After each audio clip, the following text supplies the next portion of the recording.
Hi there, my name's Steve. This is TQA Weekly, and we're going to be talking about RAID 1 and how it's my daily nightmare.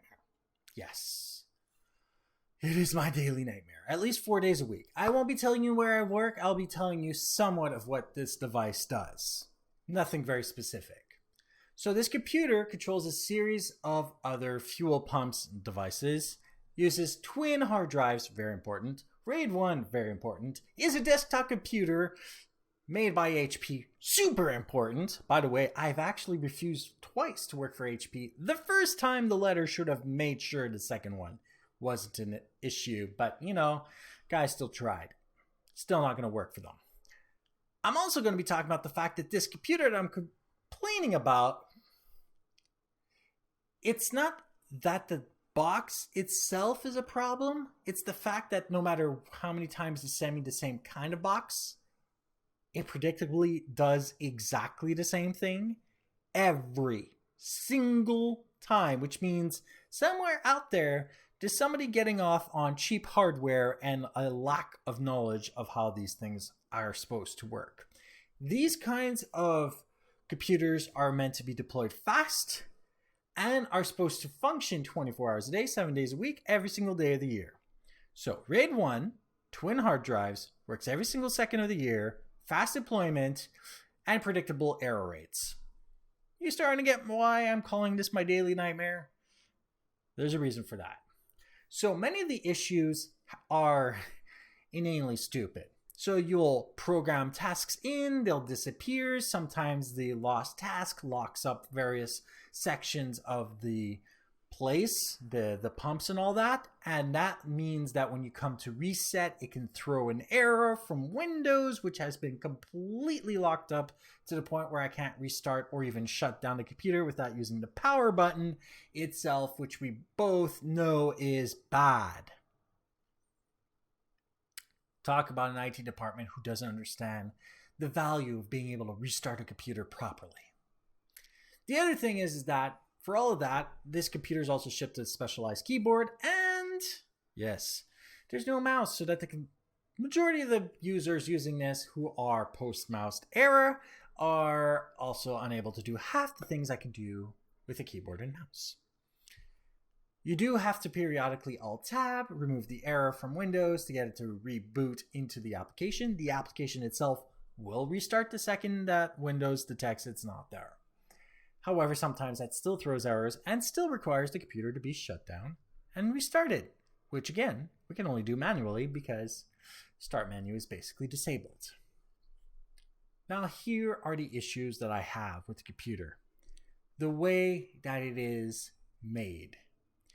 Because it has to run 365 days a year all the time, it shouldn't be a desktop computer at all. It shouldn't be a desktop computer.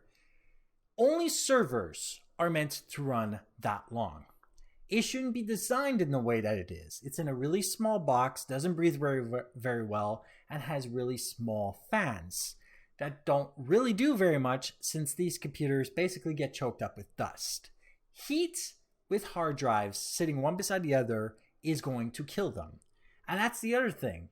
It's a RAID 1 configuration and one of the hard drives always fail. And it's twin hard drives. I am not making a joke. The hard drives are basically potentially from the same batch. So rebuilding the drive might actually cause the other drive to fail. You see, the fault tolerance of RAID 1 is exactly one drive. And trying to rebuild it might kill the other drive since most people start RAID 1 with two identical drives. Now, in that configuration, preventing data loss doesn't do very much, and you end up with a financial information loss instead for this device. Which is why when we come to cut the computer to make the next shift, we tend to transfer the information to a different place. However, because one of the drives always fails and is always throwing errors, it's not always possible to cut, so it's not always possible to safeguard the data, which eventually does lead to the computer crashing and data loss. So RAID 1 configurations are not backups. using the correct kind of hardware is important to the task. And if you're going to be running a device for that long, it has to be server grade, not desktop grade, and definitely not the cheap knockoff grades that companies like HP put into these business computers. So, understand, RAID 1 is not a backup. Understand that a fault tolerance of exactly one drive is not backup grade. You need more than one hard drive possibility of failure to be safe. So you need at least 2 or more hard drive fault error tolerances in order to be able to call it even remotely close to a backup. And it's not really a backup if the RAID controller fails and you lose everything anyway. So, this is my daily nightmare. Badly designed machine made by an IT department that is not our own, completely locked down so we can't even do the most basic, necessary kind of stuff. And because of all this, it throws spontaneous errors that makes our life and the life of our clients miserable. Like this episode if you like it, dislike it if you didn't, share with those that you think can benefit from this, especially a laugh. And don't forget to subscribe. And if you want to be part of our private monthly live streams, click the join button for details.